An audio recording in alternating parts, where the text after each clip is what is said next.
Chair recognizes Ms. Luna from Florida for 5 minutes. Beforehand, I want to publicly say congratulations on your great news. Thank you. It's like the best kept secret in Washington. I'm expecting, so yeah, thank you guys. And I thought it was interesting. How many members of Congress have delivered a baby? I'll be number 12, so it's 0.1%. 20 in the history of Congress. 12. 12. 12 female, 12 ladies have delivered babies while in Congress. I think that's a pretty interesting statistic. So congratulations, and you're recognized for 5 minutes. Thank you, Chairman.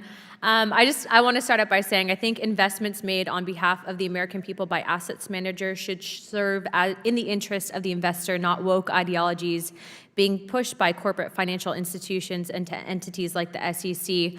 Honorable Reyes, I actually really liked how you kind of unloaded with some facts, and so if I have time at the end of this, I want to yield to just kind of let you speak on what you think it's important for the American people to know. But if I could just real quickly ask you a few questions. What are the challenges faced by companies in dealing with increasing numbers of shareholder proposals, especially those related to ESG metrics? Well, they're being forced to themselves choose a path that may not be yielding the best returns to their own investors. They may be forced to make choices that push their own customers away from their own products. I mean, there are a whole host of different problems that this type of pressure can have on a particular company. And then on the other side, there are a lot of problems, as we've already discussed extensively, with investors and the potential loss of capital investments. All of those things are problematic, Congresswoman. How often are clients informed that their asset managers are prioritizing ESG metrics over their financial return? No, their asset managers are required to disclose what they're investing in, but I don't think it's readily apparent to most people that their investments are necessarily being invested with an ESG bent, right? So again, transparency laws and requirements would behoove, I think, the whole process, and that's what we're here again to talk about. Not the policy, but the process, how this is being effectuated. Is it being done fairly and in a free market, or is it being done coercively?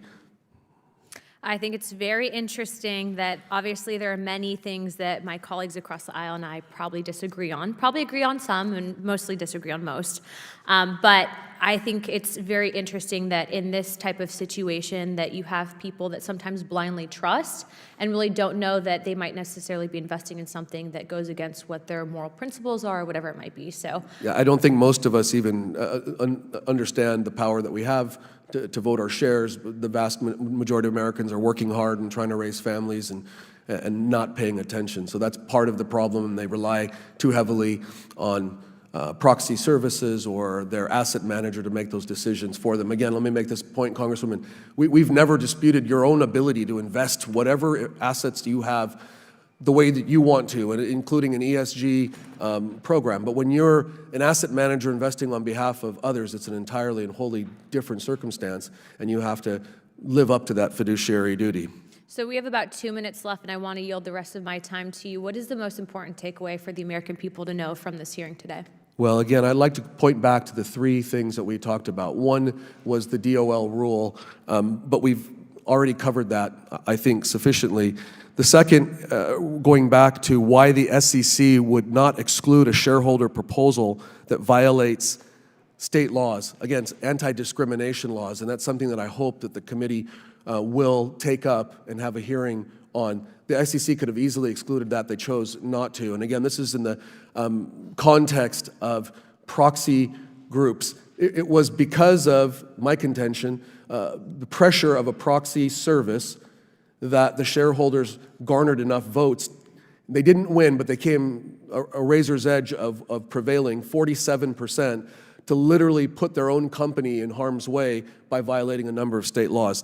So that's one. The other is going back to FERC, and if this committee would look at organizations like NZAM and Climate Action 100, again, $68 trillion or $59 trillion AUM, and view them to see if they are a holding company, as we believe they should be construed under FERC. They're acquiring more than $10 million in other utilities. It's problematic because if they are a holding company, then they're violating a number of FERC regulations, including owning more than 20% of a particular utility. They own multiple utilities in excess of 20%. FERC requires asset managers to be passive, and these horizontal organizations are anything but passive. They are bluntly and very self-aggrandizingly